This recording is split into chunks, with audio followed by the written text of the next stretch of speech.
We've got a brand new story to share with you, so let's begin. My name is Theo. I'm a quiet man that just prefer my own company. I'm an author, and my work demands long hours of solitude, which suits me just fine. Writing is where I find peace, where the world makes sense. Social gatherings? Not really my thing. The noise, the small talk, the pretending to be interested in conversations I don't care about, it drains me. So, I skip them whenever I can. But if there's one thing that used to matter to me more than my work, it was my marriage. Notice I said used to. My wife, Lucy, and I have been married for a while, but if I'm being honest, we stopped being a real couple long ago. We didn't fight, at least not often. But we also didn't talk. We just existed under the same roof. Somewhere along the way, the love we once had got lost in the space between us. My wife Lucy is different from me. Outgoing, ambitious, always in the middle of things. She works in a high-paced industry, and her consulting job always seemed to need her more than I did. Late nights at the office became her norm, endless meetings, and business trips that stretched longer than necessary. At first, I asked questions. Why so late? Can't you finish up earlier at the office? When will we get time together? But the answer was always the same. Eventually, I stopped asking. I got tired of hearing excuses, and I just accepted the truth. She didn't have time for me because she didn't want to make time for me. I buried myself in my own world, writing, reading, enjoying the solitude that my work required. It was easier that way. Then, one evening, she brought up the company party. She didn't just invite me. She insisted I come. Said it would be good for me. A chance to meet some of the best minds in her industry, a networking opportunity.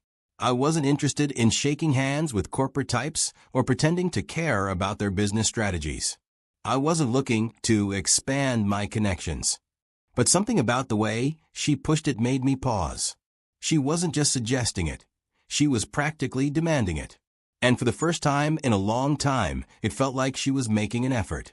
Maybe this was her way of trying to fix things, to pull me into her world the way I had always asked her to. A part of me that still wanted to believe our marriage could be salvaged, latched onto that thought. So, after some back and forth, I gave in. I told her I'd go. I wasn't exactly thrilled about it, but if there was even the smallest chance that this could be a step toward fixing things between us, I was willing to endure a few hours of forced smiles and polite conversation. At the time, I had no idea that agreeing to that party would be the first step toward the end of everything.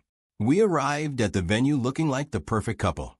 Lucy had gone all out, wearing an elegant, form-fitting dress that made heads turn the moment we stepped in. I had put in the effort too, slipping into a tailored suit, even though I couldn't have cared less about making an impression. The party itself was everything you'd expect from a high-profile corporate event, grand, sophisticated, and filled with well-dressed professionals. It was a kind of event where people talked about stocks, mergers, and business strategies between sips of overpriced wine. Lucy wasted no time introducing me to her colleagues, and their reactions were almost identical, followed by polite curiosity. So you're Theo. Wow, we've heard so much about you, but it's great to finally meet you in person.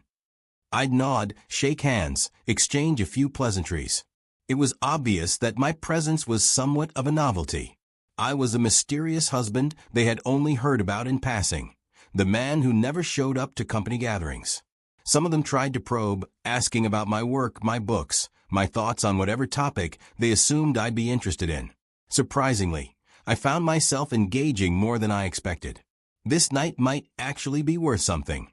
The evening had been going surprisingly well. I won't say I was enjoying myself, but I had settled into the atmosphere. The conversations were tolerable, the drinks were decent, and for the first time in a long while, Lucy seemed to acknowledge my presence in her world. I wasn't naive enough to think this night would magically fix the cracks in our marriage, but for a moment I allowed myself to believe that maybe, just maybe, this was a step toward something better. Everything was going well. I could see Lucy glancing at me every now and then, possibly pleased that I was making an effort. Until the music changed. The lights dimmed slightly, and the dance floor started filling up with couples. I wasn't really paying attention, until I noticed a man approaching us. He didn't acknowledge me. He walked straight up to Lucy. "Shall we?" he asked, his voice smooth and self-assured, holding out his hand like he already knew the answer. For a split second, I waited for Lucy to shake her head, maybe laugh it off and stay where she was. I expected her to wave him away, to tell him she was here with her husband. But instead she smiled. She was about to accept. Instinct took over. I reached out, my hand firm on her wrist, holding her back before she could take a step. My voice was low, controlled. "You're not going anywhere." The man, Wilson, I would later learn, finally acknowledged my existence. He turned his head slightly, focusing on me. He didn't say anything at first. I held my ground. "If you want to dance with my wife, do things the right way. Or don't do them at all." That should have been the end of it. But it wasn't. Lucy turned to me, with an expression twisted in frustration and anger. "What the hell is wrong with you?" she snapped, jerking her arm away from my grip. "You're embarrassing me." I looked at her, shocked at what she just did. She turned back to Wilson, brushing past me like I was nothing more than an obstacle in her path. She was about to leave with him, right in front of me, with no shame, no hesitation. I felt something snap inside me. "If you move an inch, I will be forced to end this marriage." That was when Wilson finally reacted. He turned fully to face me, looking me dead in the eyes, and with a quiet, deliberate voice, he said, "You've always been a weakling, and you won't do anything." Then, without breaking eye contact, he reached for Lucy's hand, pulled her along, and just like that, she followed. I felt the weight of the humiliation pressing down on me, but I refused to give them the satisfaction of a reaction. I wouldn't be the fool who caused a scene at a party filled with her colleagues. Instead, I turned around and walked away, alone. When Lucy finally came home that night, I was still awake. I heard the front door open and the distinct sound of her heels clicking against the hardwood floor. I had already made up my mind about many things that night, yet sleep refused to come. A few minutes later, she stood in the doorway with her arms crossed. I expected her to offer a weak excuse or at least a simple explanation for her actions at the party. Instead, she launched straight into an angry tirade. I let her speak without interruption. "You embarrass me," she declared sharply, her eyes burning with resentment. "You made a scene for no reason, and then you just left. You abandoned me at my own work party." I stood there silently, absorbing every word. In her mind, she was the victim, and I was the one who had ruined everything. As I listened, it became unmistakably clear that Lucy no longer respected me, not as her husband and certainly not as a man. A marriage built without mutual respect is like a house constructed on unstable ground, doomed to fall apart. I knew that arguing with her at that moment would be pointless. She had already decided that she was right, and no amount of debate would change her mind. Instead, her harsh words only confirmed what I had long suspected. Lucy's actions and her refusal to take responsibility had sealed our fate. Yet, before I could fully address the issues in our relationship, there was another matter I needed to handle. Wilson.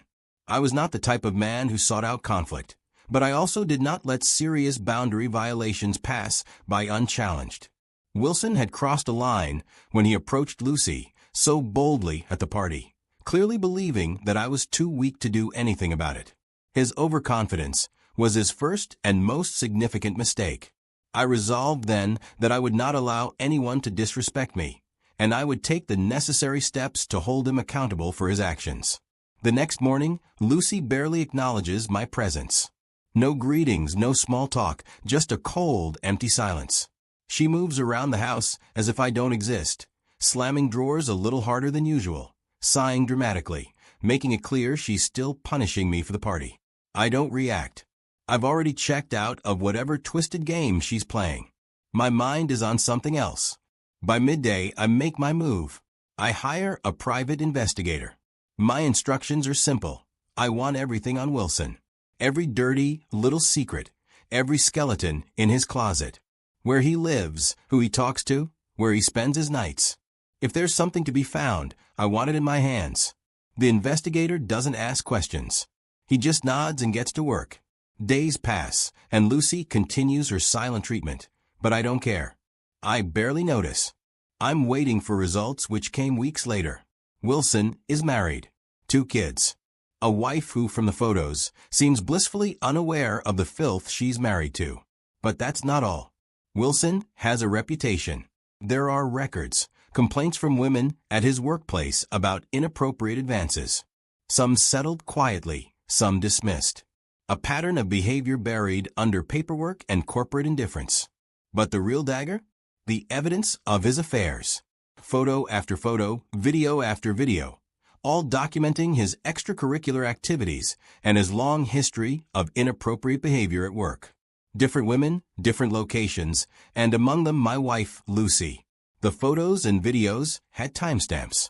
He met these ladies in various locations, hotels, lounges, and even a few late-night meetings in secluded parking lots. Seeing that my wife had some sort of affair with him broke my heart, but I don't let it consume me. I suspected it, but now I have proof. Wilson doesn't know it yet, but he's finished. The first strike had to be personal. His wife deserved to know who she was married to. I put together a package. A USB flash drive loaded with images and videos of Wilson in places a married man had no business being. He was careless, and I had the receipts to prove it. Alongside it, I added a handwritten note. You deserve better. It was delivered straight to her doorstep. I hired a delivery man to drop it off.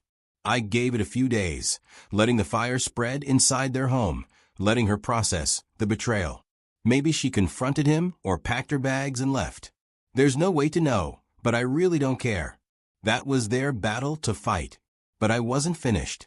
Wilson needed to lose more than just his marriage. His job was next. I started sending emails to his company's HR department. Anonymous reports detailing his history of workplace harassment, his pattern of sleeping with coworkers, and how he used his position to manipulate women into silence. One email wouldn't be enough. No company acts on just one complaint. So, I made it look bigger.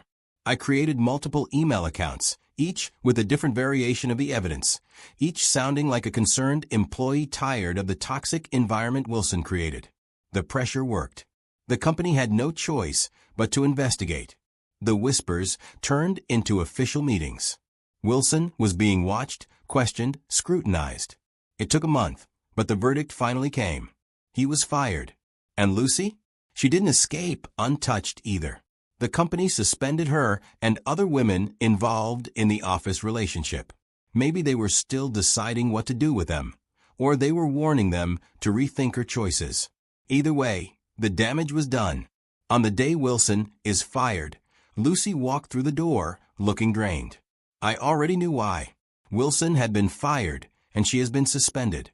My inside contacts had fed me every detail. The emails, the investigation, the final decision. She hadn't mentioned a word to me about it, but I could see it in her face. I stayed seated, watching her from across the room. Rough day? I asked, keeping my voice calm. She scoffed, giving me a tired glance. You have no idea. I leaned forward slightly. I might have an idea. Wilson's gone, isn't he? And you are suspended. She stiffened for just a second, then forced a laugh. Oh God, here we go again. She shook her head and walked toward the kitchen, pretending she hadn't just heard what I said. I didn't let her escape. How long were you sleeping with him, Lucy?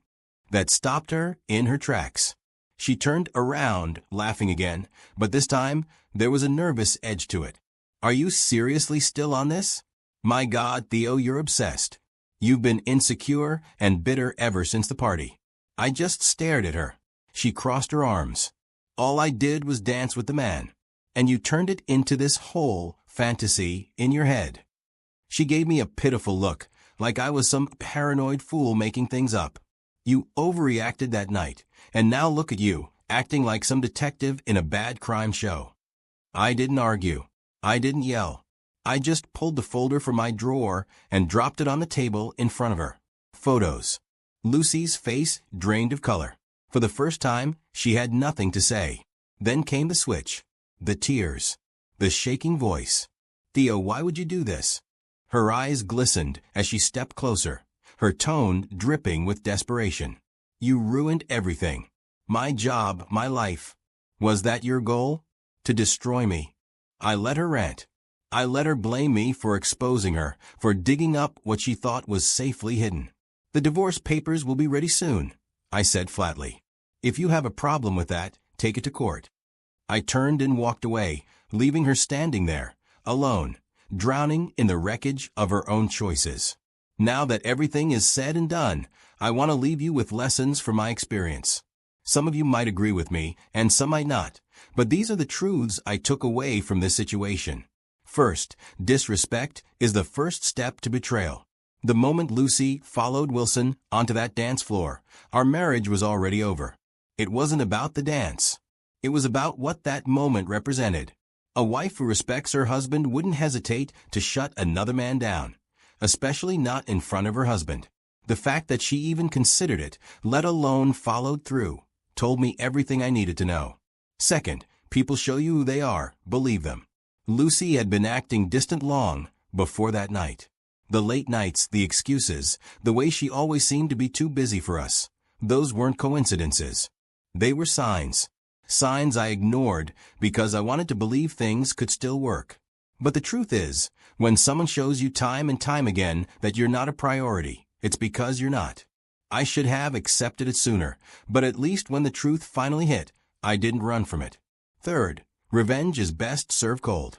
That night at the party, I felt humiliated. I felt powerless. Wilson looked me in the eyes and called me a weakling. And for a second, I believed him. But emotions make people sloppy, and I wasn't about to let my anger push me into something reckless. I waited. I gathered information. I made sure every move I made would have weight. And in the end, patience turned that single moment of humiliation into total destruction. Wilson lost his job. His marriage is probably hanging by a thread. And Lucy? Well, she got exactly what she deserved. And finally, any time spent setting things right is never wasted. Some people might say, I wasted too much energy on this, that I should have just walked away. Maybe they're right. But when you are openly disrespected, when someone makes it clear they have no regard for you, reclaiming your power isn't just necessary, it's the only choice. I refuse to be the man who let himself be walked over, and I don't regret a single second of it. Now, I'll leave it to you. What do you think? Was I right to act as I did, or should I have handled it differently? Let me know.